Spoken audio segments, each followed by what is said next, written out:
Hello, class. Good day. I am Sir Genoray R. Pagadwan, and I will be delivering the lecture on the cellular basis of reproduction and inheritance.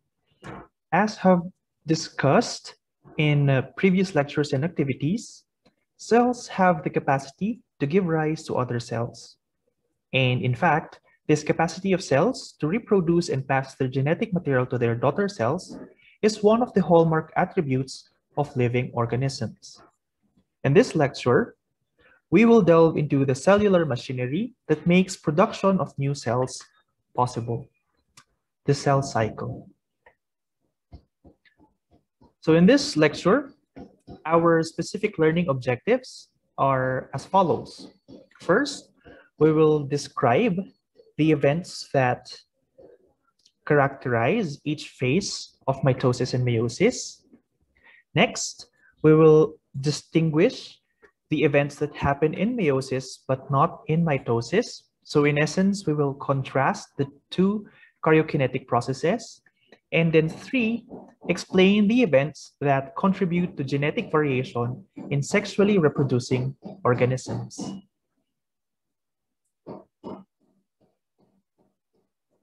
So this will be our general outline of topics or the big ideas in this lecture. So first, we will discuss cell division in reproduction. Next, we will discuss the eukaryotic cell cycle in mitosis. And then last, we will discuss meiosis and crossing over. So let's start with cell division and reproduction.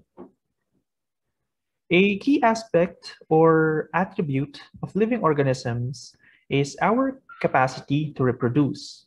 This allows our lineage as a species to continue.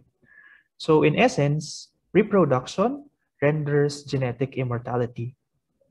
Reproduction is usually discussed in the context of organismal level.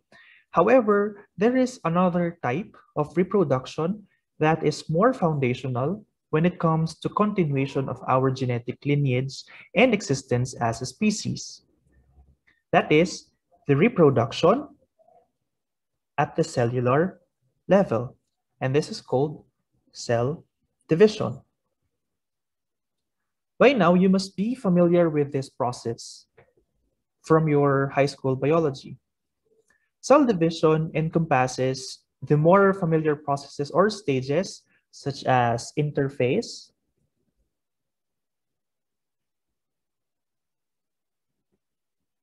the preparatory stage, where genetic material is duplicated and some important proteins are synthesized, the karyokinetic processes,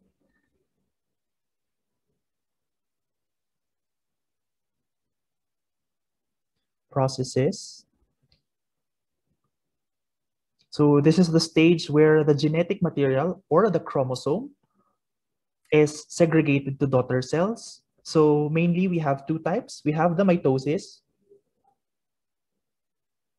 for somatic cells or body cells and the meiosis for the gametic cells or the gametes. And then also we have cytokinesis.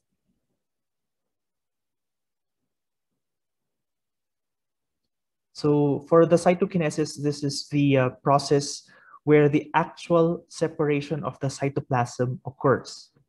So this is where the parental cell actually divides into two new cells. The new daughter cells would also possess the capacity to undergo the whole process again, making cell division a cyclical process, and hence called the cell cycle. Yeah. So cell division is a vital life process, for it plays important roles such as the following. And so first, for the reproduction of single-celled organisms. So for these single-celled organisms, it is their primary mode of reproduction.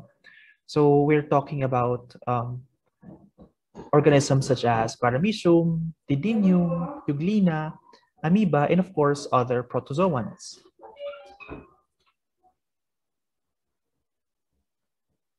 Cell division is also used in growth of multicellular organisms.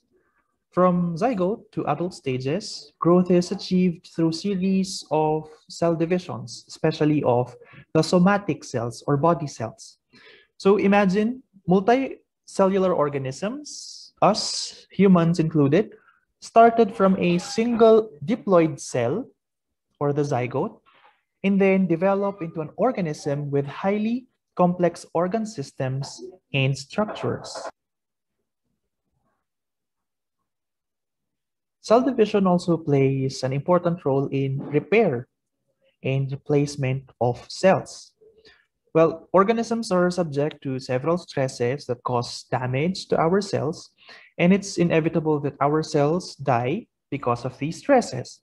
That's why continuous cell division is important to replace those dead cells and cellularly repair organs if we are to survive and continue to function properly.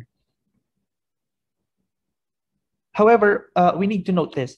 While continuous cell division is important, it should be strictly regulated because on the other side of the spectrum, unregulated division of cells or malignant proliferation of body cells lead to development of outgrowths and tumors that waste energy resources of the body. And in worst cases, it may even lead to cancer. And then next function or importance of cell division, it's vital in the production of the gametes, such as the sperm and the egg.